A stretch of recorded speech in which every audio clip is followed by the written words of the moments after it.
Hola, buenas tardes a todo el mundo. Bueno, bienvenidos todos. Lo primero, daros las gracias a todos los que os habéis inscrito a este webinar. Un placer estar con vosotros y, bueno, si os parece, vamos a dar 2-3 minutillos de cortesía, que hemos sido muy puntuales, ¿vale? Y empezaremos con el webinar.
Bueno, como os comentaba, ¿no? Pues sobre todo daros las gracias por haberos interesado por la sesión de hoy. Hola, buenas tardes.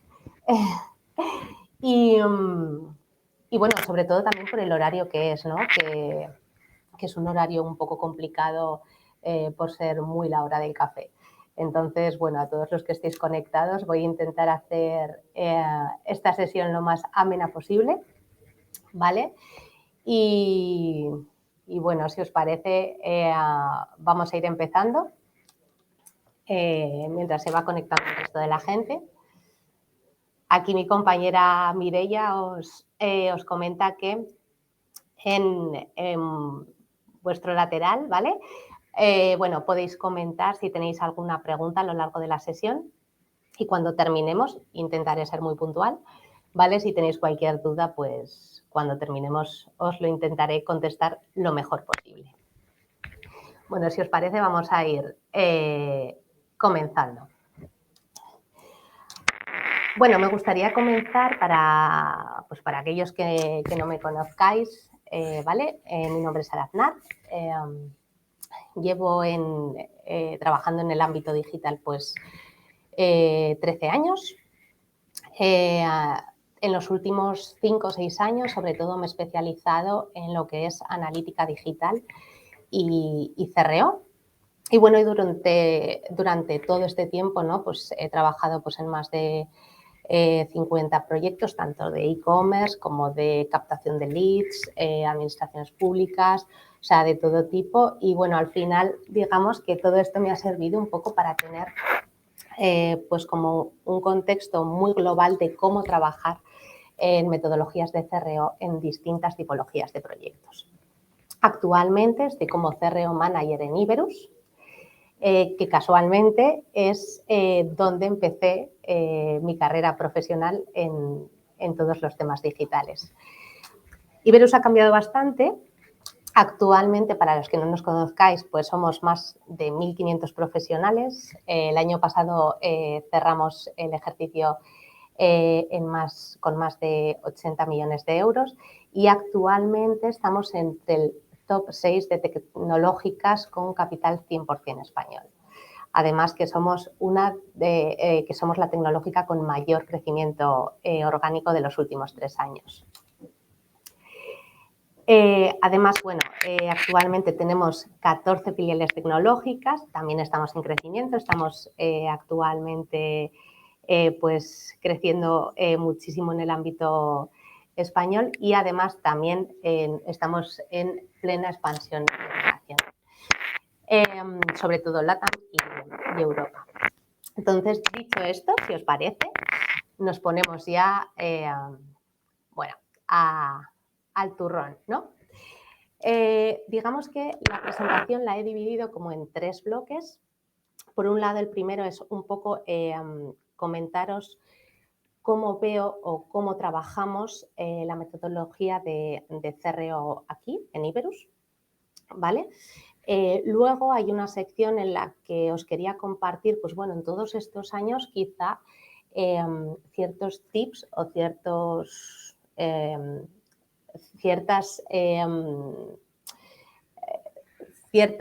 recurrencias, ¿no?, que he visto en la práctica de distintos proyectos que han hecho que los proyectos fueran un éxito. Y por último, os quería comentar lo que da un poco el nombre a este webinar, que es una auditoría 360, ¿vale? Que os explicaré un poco cómo la enfocamos y os pondré un ejemplo práctico, obviamente anonimizado, ¿vale? Pero para que, bueno, pues entendáis, ¿no?, un poco mejor a qué nos referimos con esto. ¿Y cuál es el objetivo de este webinar? O sea, al final el objetivo que yo tengo o que me gustaría, ¿no?, tener en este webinar, a los que os dedicáis ya a temas de CRO, de analítica, pues es posible, ¿no?, que no os vaya a descubrir nada nuevo, pero es cierto que habitualmente, o a mí por lo menos, se oye algún ruido de fondo, quizás es el micrófono, a ver si así me escucháis mejor. Bueno, como os decía, a mí sobre todo el tema de los webinars, pues hay muchas veces que me sirve para los ejemplos que escucho, las experiencias que veo, para llevármelas un poco a mis proyectos o a mi día a día, ¿no? Y pues bueno, pues me gustaría que al menos pues os pudiera servir, pues eso, para tener un rato, ¿no?, de reflexión y si os puedo aportar alguna idea, pues fenomenal. Bueno, pues empezando por el principio, ¿vale? ¿Qué es el CRO o cómo entiendo yo el CRO? En muchas ocasiones oímos muchas cosas sobre lo que es el CRO. Pues escuchamos que es analizar datos, que es cambiar un diseño, que es centrarnos en el usuario, que es optimizar campañas de tráfico a través de las landing, que es realizar test A/B, que es realizar personalización. Pues bueno, sí, realmente al final es todo esto, porque tal y como yo lo veo, sí que os tengo que decir que aquí os he puesto una definición que para mí se ajusta a como yo veo. Y yo, bueno, y en Iberus, en mi departamento, ¿no?, vemos esta metodología que es que el CRO al final es una metodología en la que, aplicando el método científico, tenemos como objetivo mejorar la eficiencia de nuestro ecosistema digital. ¿Por qué digo que es todo? Porque al final es una disciplina de enfoque holístico, es decir, que tenemos varias disciplinas implicadas en este tipo de proyectos, desde UX hasta analítica web, pasando por desarrollo, tráfico y también como una estrategia digital.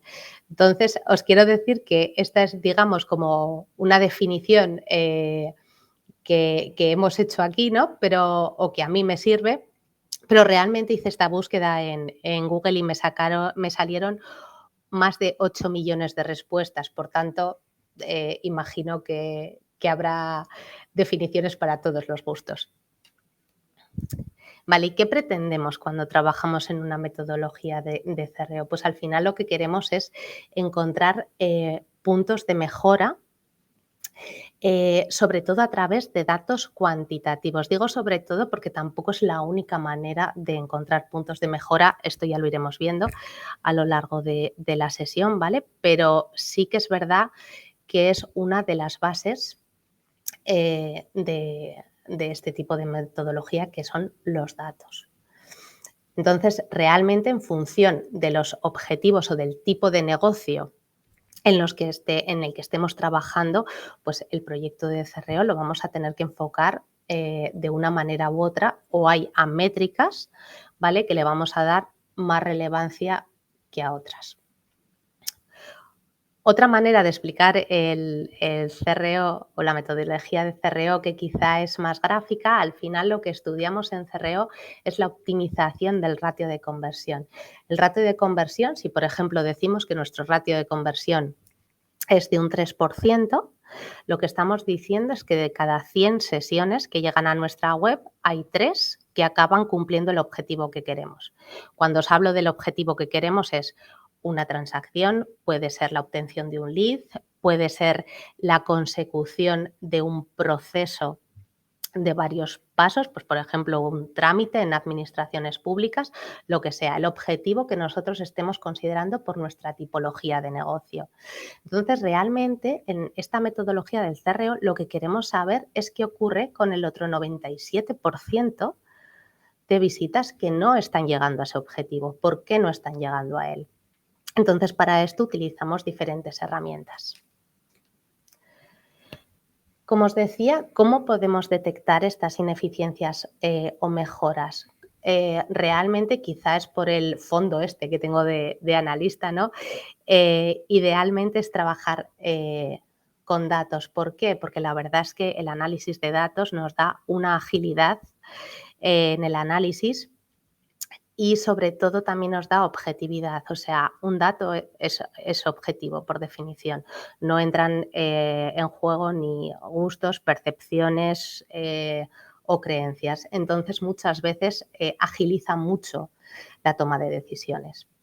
Las herramientas más comunes, ¿vale? Que nos encontramos pues, son Google Analytics y Adobe Analytics. Existen otras, existe Matomo, Chartbit, Clicky, pero es verdad que sobre todo estas 2 primeras están mucho más orientadas a lo que es pues bueno, el comportamiento de usuario, que es lo que queremos entender para poder mejorarlo.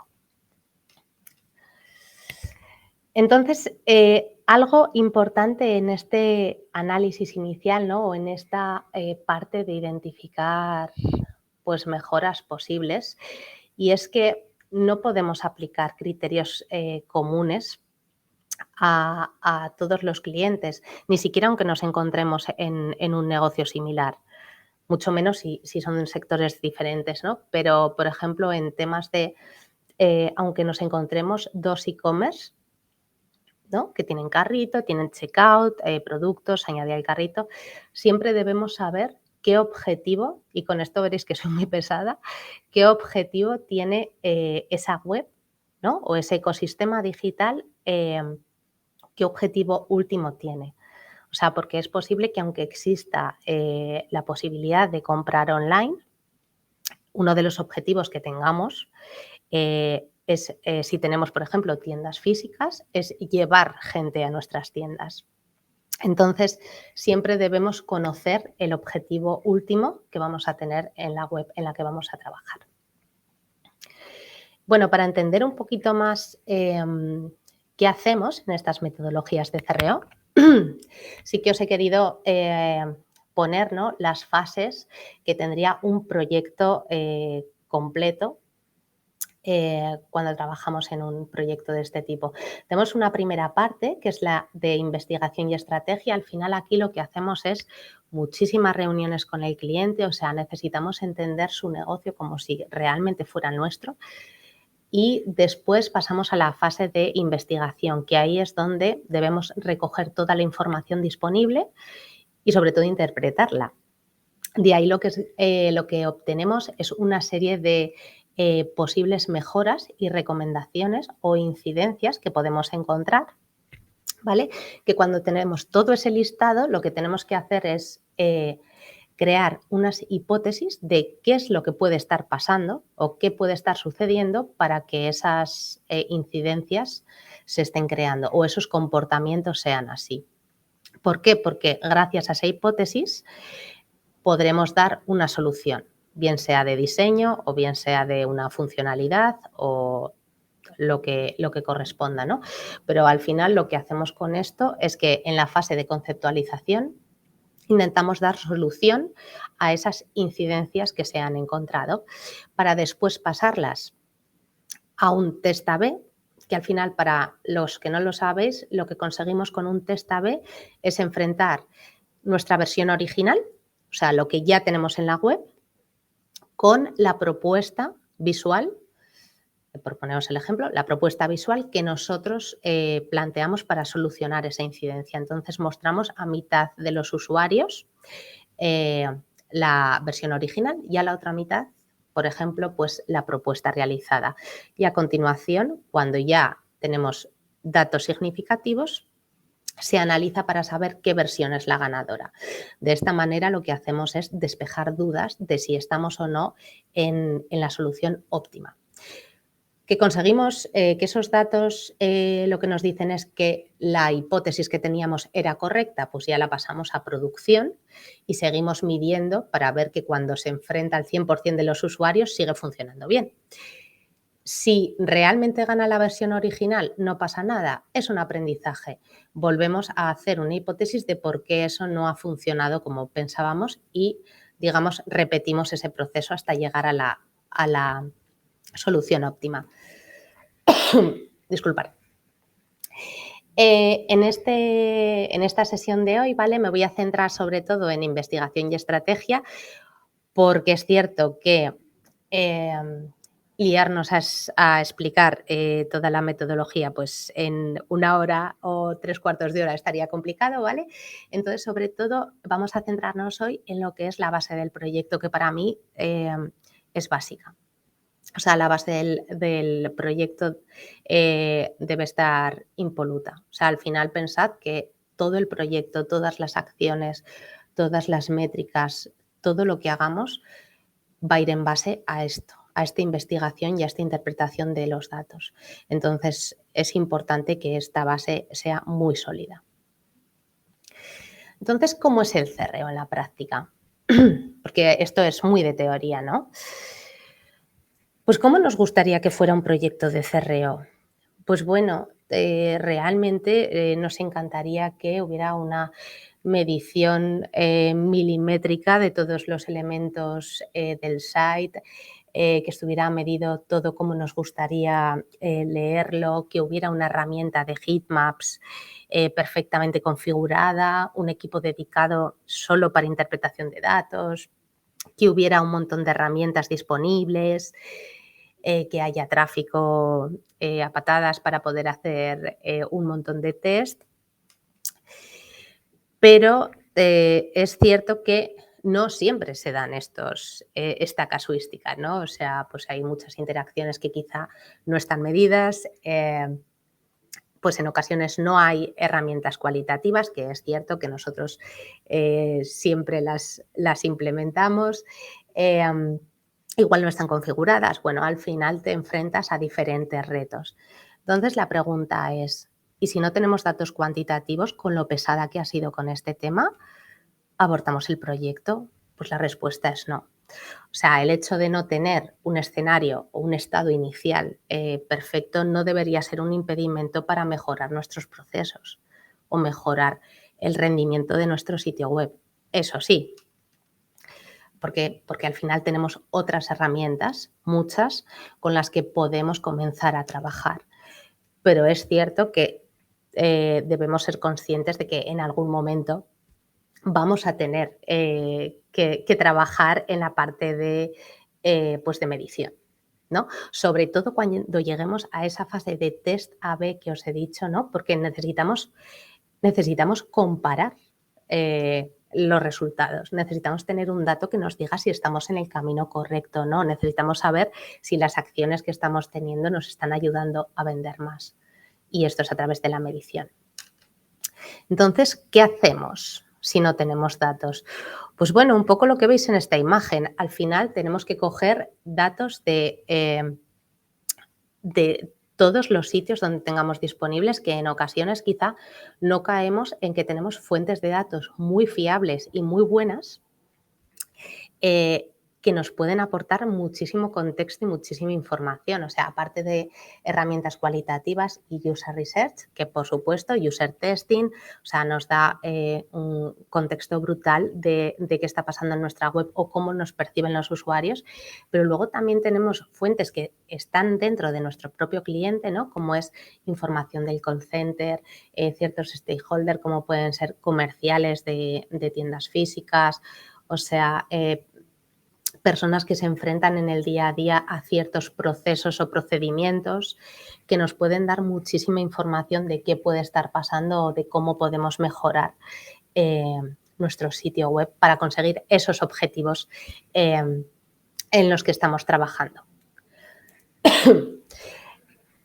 Como os decía, no tener un escenario ideal no impide llevar a cabo mejoras, se puede, pero es verdad que llegará un momento en que necesitaremos métricas o que necesitaremos solucionar pues ciertos problemas o enfrentarnos a ciertas barreras para seguir creciendo y seguir evolucionando ese proyecto.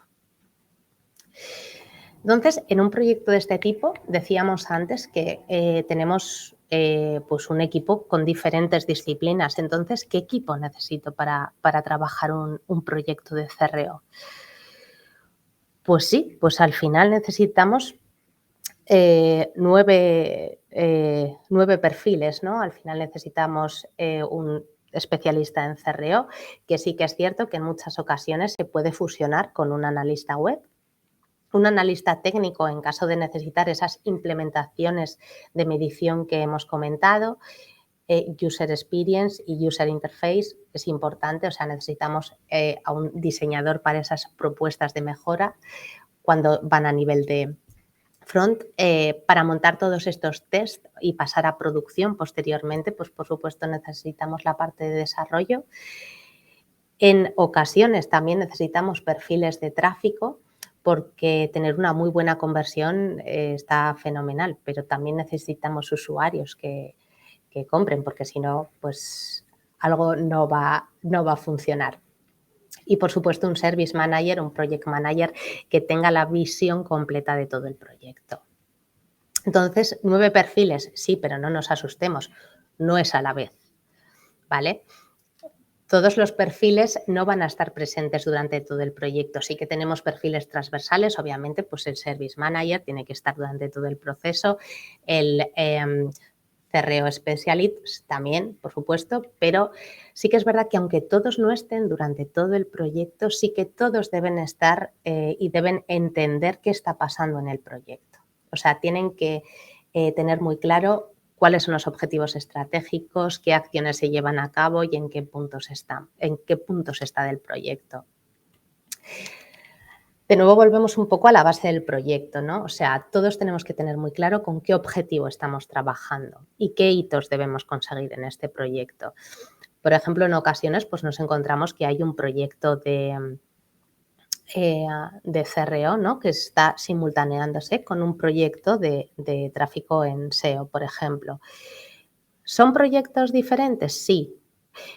¿Son paralelos y hay que estar coordinados? Por supuesto. O sea, al final tenemos que tener todos claro que todos tenemos el mismo objetivo, que es hacer crecer ese e-commerce. Por tanto, aunque las acciones sean diferentes y sean diferentes departamentos en este contexto, siempre vamos a tener que ir de la mano, porque si no las cosas no saldrán bien. Bueno, como os decía, digamos que este sería el primer bloque. Aquí sí que os quería comentar, pues quizá ese tipo de situaciones, ¿no? En las que durante este tiempo pues, me he ido encontrando y que es verdad que cumplir ciertas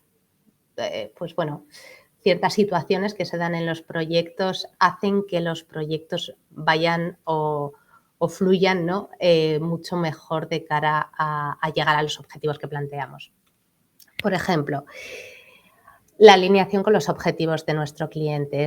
Esto es fundamental. O sea, necesitamos conocer realmente cuáles son los objetivos de nuestro cliente con la web.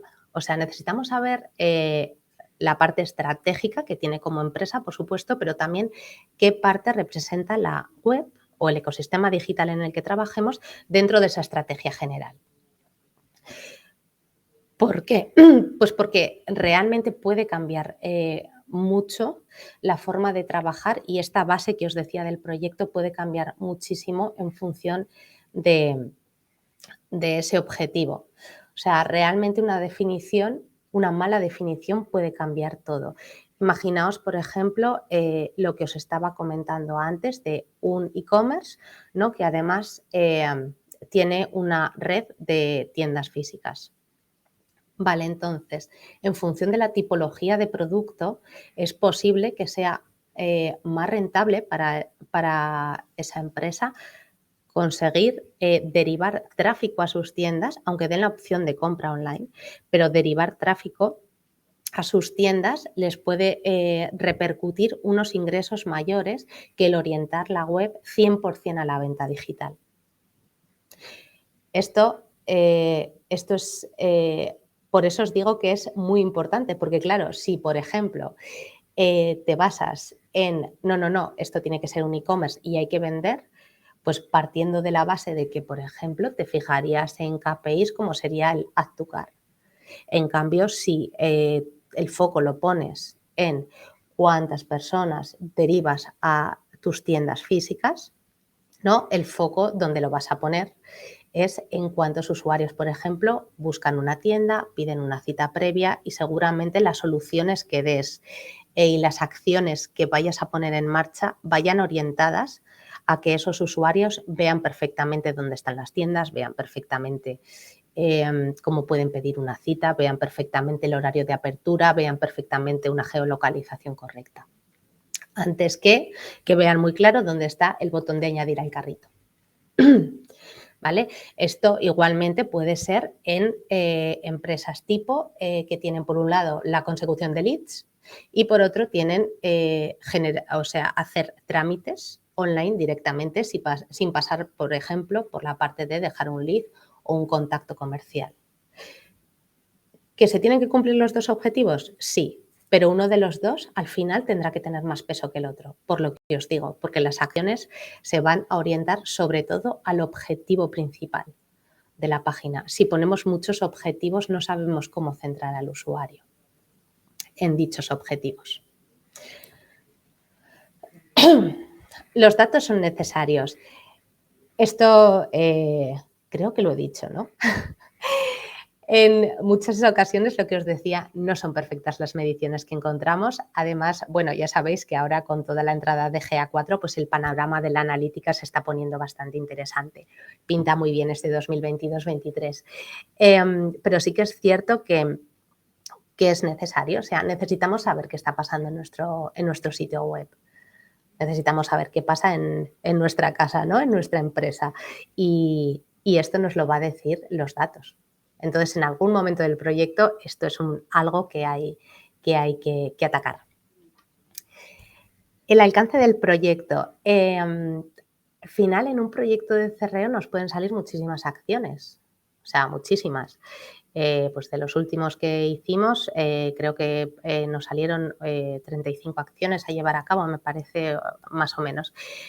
El priorizarlas de acuerdo a lo que aporta al negocio, al esfuerzo, a los recursos disponibles, al tiempo disponible, es fundamental para la buena fluidez y sobre todo detectar quizá acciones que pueden ser un poco más polémicas o pueden generar algún tipo de atasco, ¿vale? Para identificarlas y poder intentar solventarlas con la mayor agilidad posible.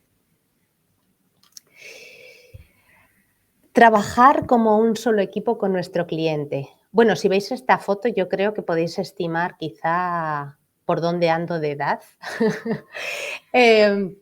Al final, la coordinación entre equipos internos y externos es muy importante. O sea, una buena comunicación con el cliente, con el equipo directo con el que trabajamos, pues es muy importante, sobre todo porque al final se crea un clima de confianza y de fluidez en el trabajo que nos va a agilizar y nos va a facilitar la vida de todos y va a hacer que el trabajo pues, que sea mucho más agradable y sobre todo en un entorno de confianza. Eso es una de las cosas más positivas que yo he ido aprendiendo en todos estos años. Ser conscientes de las herramientas que necesitamos. Existen bastantes herramientas gratuitas que están fenomenal, de test A/B, de herramientas cualitativas, pero bueno, debemos ser conscientes de que quizá en un momento determinado necesitamos ir un paso más allá, ¿vale? Necesitamos conseguir, pues quizá tenemos una herramienta que no alcanza a ser todo lo que necesitaríamos. Entonces, es verdad que tenemos que ser conscientes que quizá en algún punto necesitemos ir hacia una inversión, que no un coste, en herramientas para seguir evolucionando el proyecto.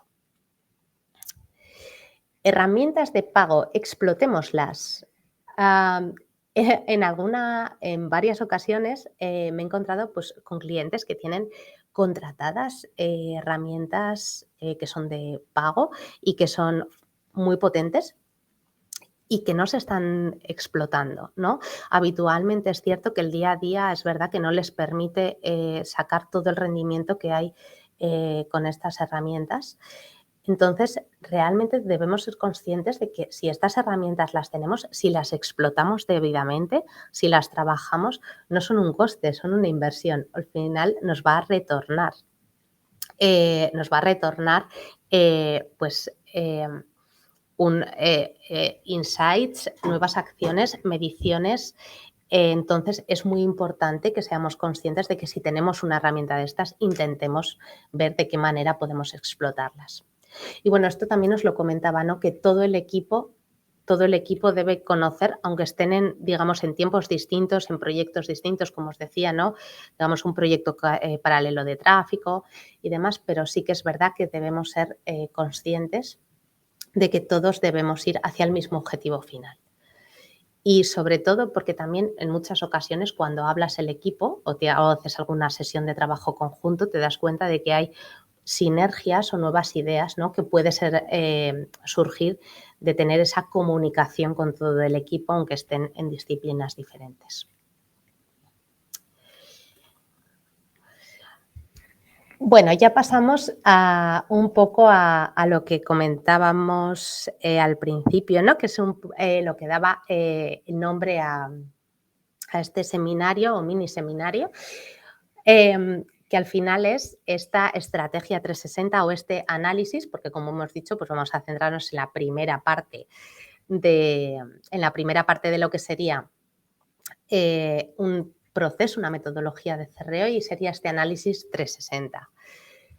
Os puedo decir que esta imagen quizá es la que mejor representa, ¿no? Lo que puede ser un análisis de este tipo y ahora entenderéis por qué. ¿Qué decimos o qué entendemos aquí en Iberus por una auditoría 360?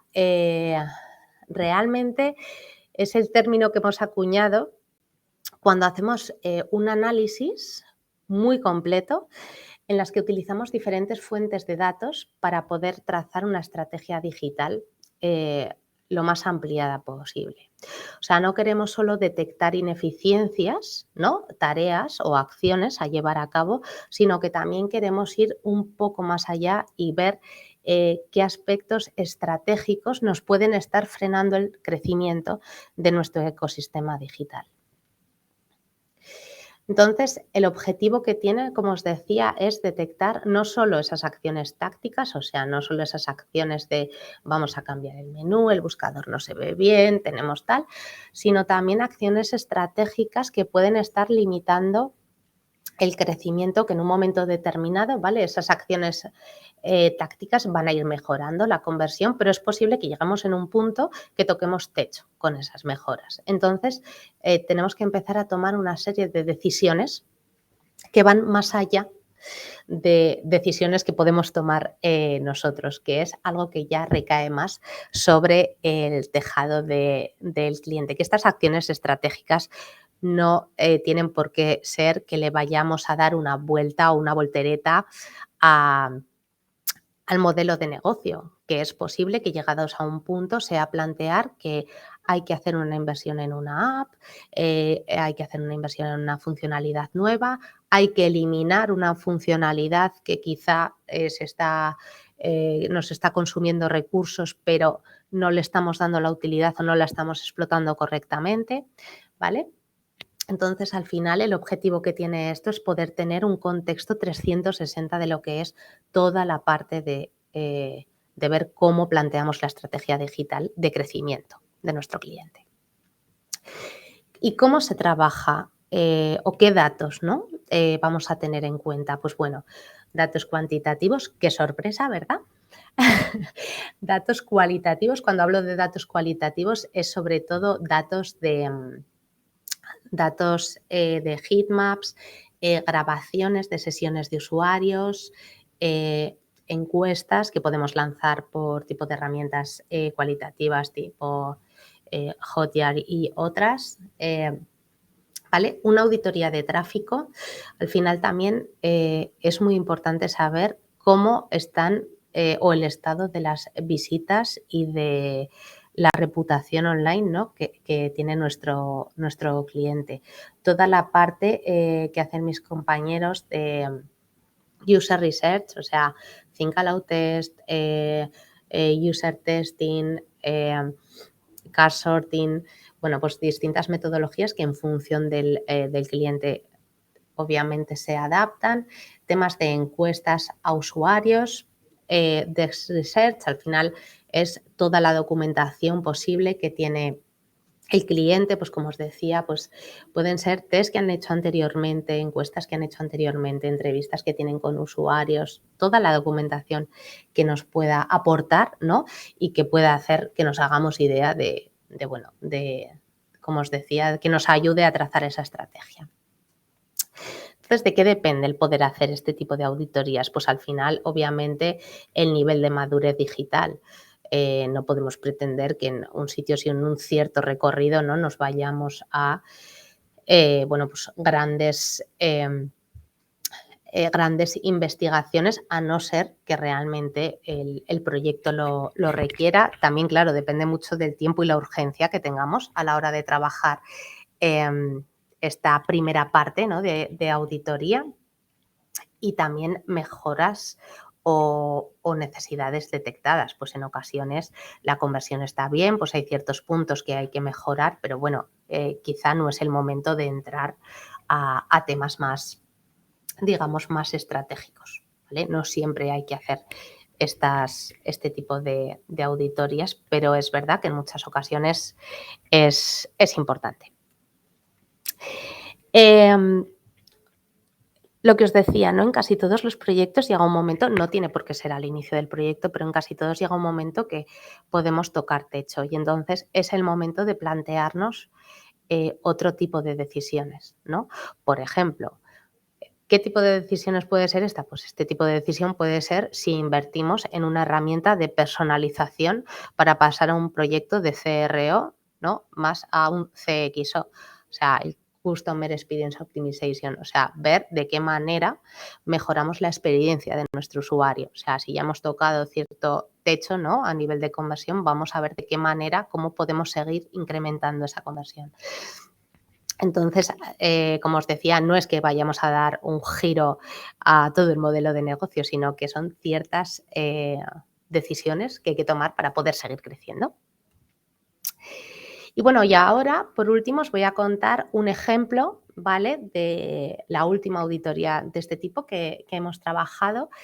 Bueno, pues para que os hagáis un poco a la idea de qué iba esto o de qué va esto. Bueno, teníamos un e-commerce que tenía productos de venta al público final, B2C, pero que además era un B2B. ¿Cuál era el problema? Pues bueno, porque al final no estaban consiguiendo la conversión que ellos esperaban ni los ingresos que ellos deseaban, ¿vale? Esto yo creo que es lo habitual, ¿no? Nunca, nunca estamos contentos con todo lo que vendemos, siempre hay que mejorar y esto es una muy buena práctica, siempre tenemos que seguir mejorando. ¿Qué particularidad había? Pues que hay, que claro, que entre la web online que vende a usuario final y el B2B no se pueden hacer competencia, porque al final tampoco podemos ir sobre clientes que están vendiendo nuestros productos. Entonces hay como un doble objetivo en este tipo de proyectos.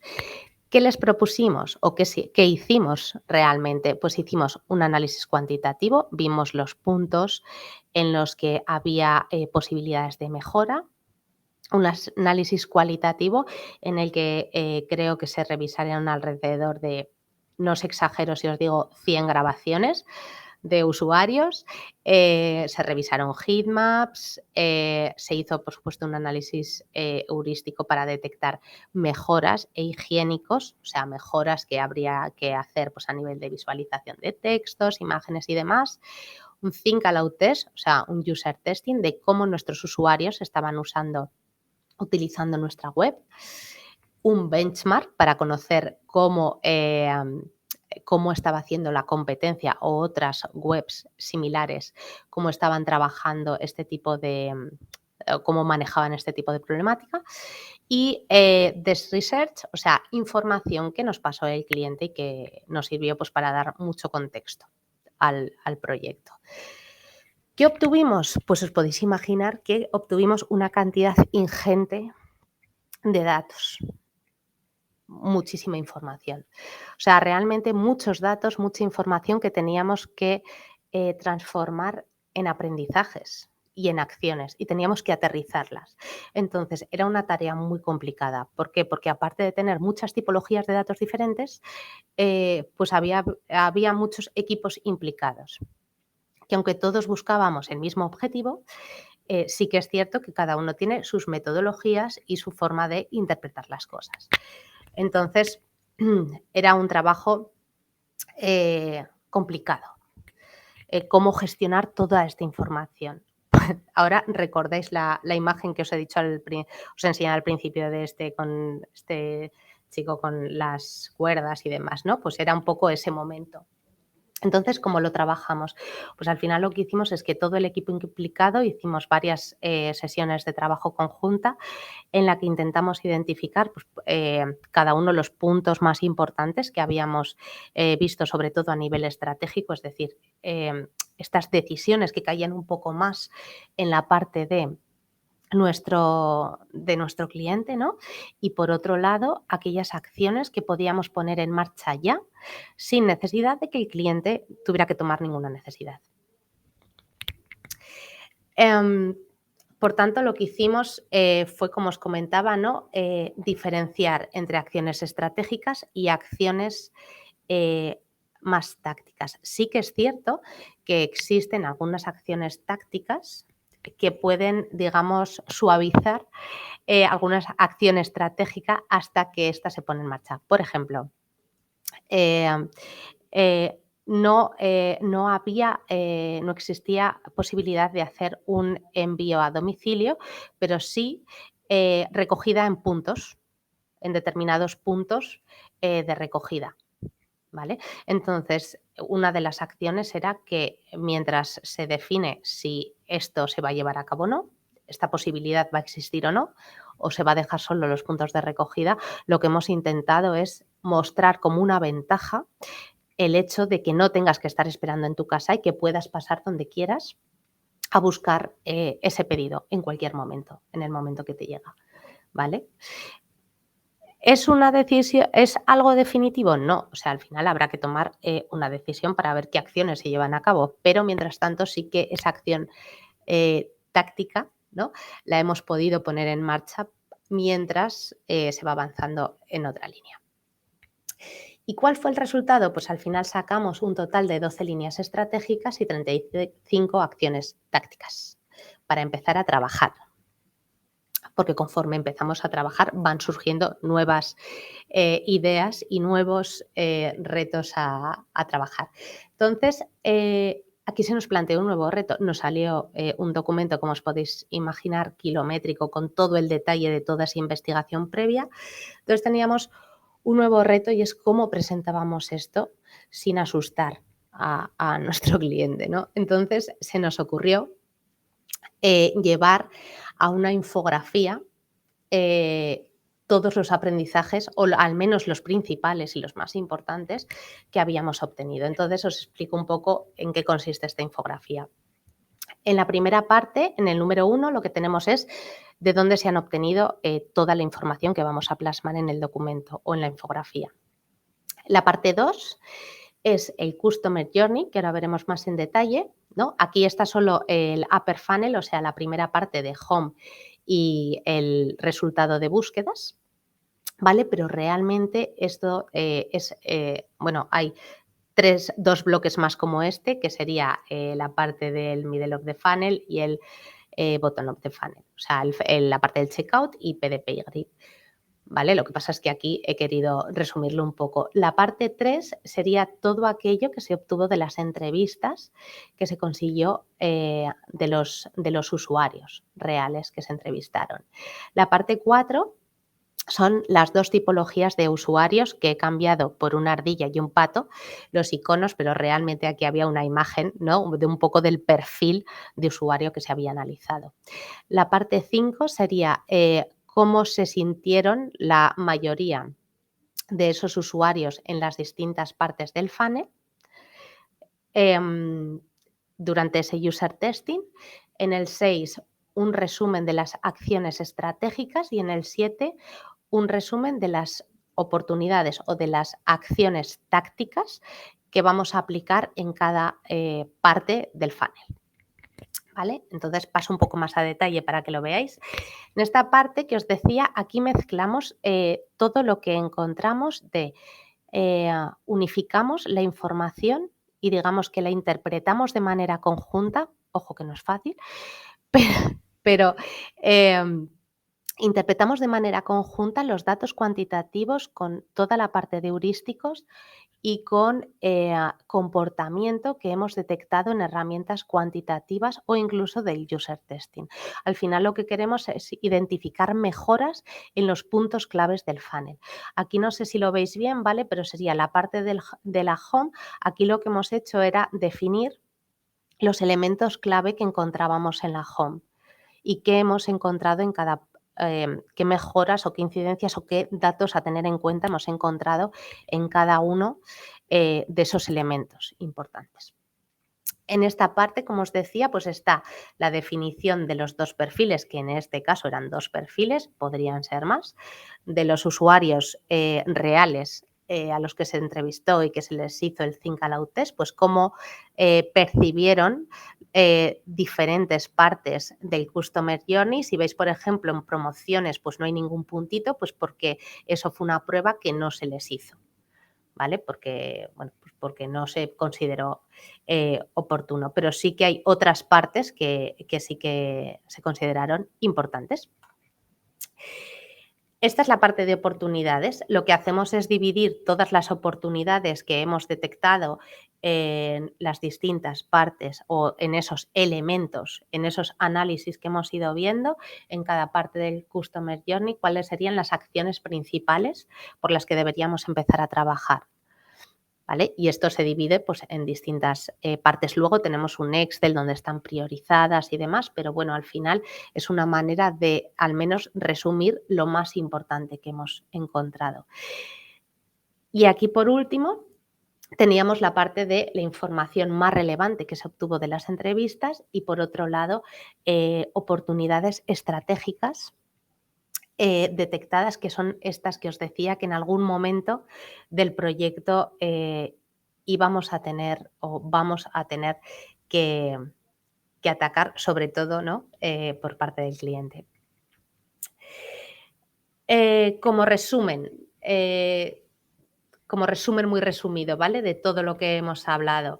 Creo que es importante no caer en el error de tratar todos los proyectos por igual y mucho menos si son de sectores diferentes, pero tenemos que tener siempre muy claro cuál es el objetivo que tiene nuestro e-commerce con el que trabajamos, el objetivo final y qué parte representan el objetivo estratégico de la empresa global. Trabajar con el cliente facilita muchísimo el día a día y facilita muchísimo la consecución y la fluidez del proyecto. Plantar una buena base, aunque sea costoso al principio, merece muchísimo la pena. Esto es un básico en cualquier proyecto. Ojo, que conforme se va avanzando el proyecto puede ser dinámico, pueden cambiar cosas y puede evolucionar a otros objetivos, pero tiene que haber una base siempre sobre la que trabajar. ¿Los datos cuantitativos no son lo único con lo que trabajar? No son lo único con lo que trabajar, pero sí que van a ser necesarios durante el proyecto en algún momento. Y por último, es importante que todos seamos conscientes de que llegará un momento en el que tocaremos techo y habrá que ir a otro tipo de decisiones o a otro tipo de estrategias para seguir creciendo. Y esto ha sido todo. Me he pasado en 5 minutos, perdón. Os agradezco muchísimo vuestra asistencia. Bueno, me tenéis localizada por LinkedIn si tenéis algún tipo de duda o, bueno, lo que necesitéis, ¿vale? Mi compañera Mireia también creo que os ha dejado por aquí os ha dejado mi contacto. A ver, que voy a Eso dejar es, Sara. He dejado tu correo, ¿vale? Que también te pueden encontrar en LinkedIn. Y tenemos varias preguntas. Tenemos una pregunta de Jaime Morán, ¿vale? Y a mí he ido recogiendo alguna que me han hecho llegar. Tenemos 4 preguntas también. Si las pudieses contestar así de forma ligera, genial. Y si a alguien más se le plantea alguna duda, pues podemos hacerlo con tu correo. Vale. Gracias. Gracias a ti, Mireia. A ver, las relaciones de cómo interactúa un cliente con un site se realiza aleatoriamente. ¿A qué muestra? ¿Podrías...? Vale, sí. La parte de las grabaciones que os comentaba, ¿vale? Pues, por ejemplo, con una herramienta cualitativa, Hotjar mismamente, que yo creo que es una que es bastante conocida, ¿no?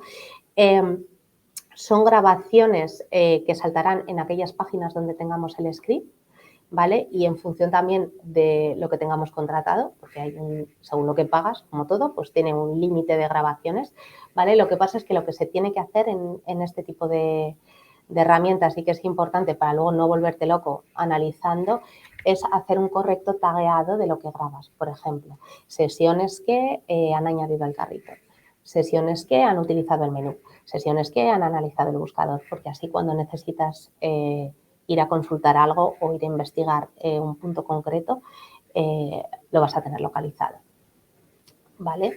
Y como te digo, no te vuelves loco porque tú imagínate que tienes 1000 grabaciones sin saber qué ha hecho cada usuario. Pues bueno, es complicado de analizar.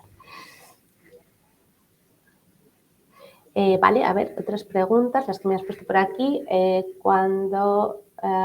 Vale, sí, cuando hablamos de auditoría 360, analizamos estrategia de captación SEO-SEM. Sí, no siempre, pero sí que siempre que se puede lo tenemos en cuenta, porque al final, como os digo, está muy bien mejorar la conversión, por supuesto, o sea, siempre hay que estar mejorando, pero también es importante poner el foco en el tráfico. O sea, por muy bien que venda nuestra web, tampoco haremos nada si nos llegan dos usuarios, ¿vale? Es muy drástico, pero tenemos que entender cómo está llegando la gente o los usuarios a nuestra web.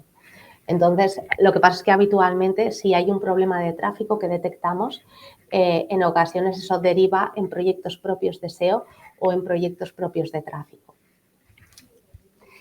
Cuando el cliente te plantea dos objetivos, ¿cómo se actúa? Pues bueno, al final, sobre todo es trabajar muchísimo con el cliente cuál es el fin último pues el fin último que queremos tener en el site. En ocasiones quizás un 50-50. Entonces, es verdad que, por ejemplo, yo he llegado a trabajar en proyectos en los que esto se trabajó a nivel de personalización. O sea, en función de acciones anteriores que había realizado el cliente, se le llevaba hacia un objetivo o hacia otro, ¿vale? Para poder llegar a esos dos objetivos. Pero es verdad que esto es ya a un nivel de madurez digital ya importante. Pero se podría trabajar, pero bueno, normalmente tienes que centrar el objetivo en algo concreto. En un proyecto de CRO, en un proyecto de CRO todo se tiene que plantear con test A/B y depender de herramientas. No, o sea, realmente cuando identificamos acciones en estas auditorías, ¿no? Hay algunas que realmente no van a través de test A/B, pero sí que es cierto que no siempre tenemos la solución perfecta. O sea, al final lo que conseguimos con el test A/B es que antes de llevar a producción ciertas acciones, nos aseguremos de que va a funcionar. O sea, porque es una parte de quitar una incertidumbre de que hagas un cambio y no funcione. O sea, porque eso sí que mostrar un cambio, sobre todo si es un cambio drástico, a todos los usuarios puede ser un peligro para tu conversión. Entonces, sí que te diría que casi todos los proyectos sí que acaban teniendo parte de testabeo de personalización, de alguna manera. ¿Y cuándo es recomendable realizar un proyecto de CRO? Acabamos. A ver, realmente, si se ha hecho un rediseño de la web, sí que es cierto que está bien analizar si estamos llegando a las expectativas que teníamos con ese site y cómo está funcionando respecto al anterior. O sea, porque al final cuando trabajas en un rediseño, si lo haces sin ciertos datos, información previa, pues te puedes equivocar. O sea, y al final todo lo que sea, aunque sea un rediseño nuevo, siempre puedes seguir mejorando tus procesos y tu conversión. Entonces, yo sí que recomiendo que al final la metodología de CRO no deja de ser una metodología de mejora continua y aunque saques una web nueva o una app nueva, siempre vas a poder ir mejorando conforme vayas teniendo información de los datos. O sea, cuando sepas cómo se está comportando los usuarios en tu web. Entonces, siempre es algo positivo. Y creo que no me he dejado nada. Bueno, espero que haya sido de vuestro interés. De nuevo, muchísimas gracias por vuestra asistencia. Me podéis encontrar por LinkedIn si os habéis puesto, si os han entrado los nervios de preguntar en directo. Estaré encantada de responderos y bueno, y os veo en futuras sesiones. Muchísimas gracias. Nos vemos. Chao. Gracias, Sara. Solo por recordar que la sesión se queda grabada en nuestra cuenta de LinkedIn de Iberus y también la podréis encontrar en nuestro canal de YouTube en unos días. Muchas gracias. Gracias a todos. Adiós.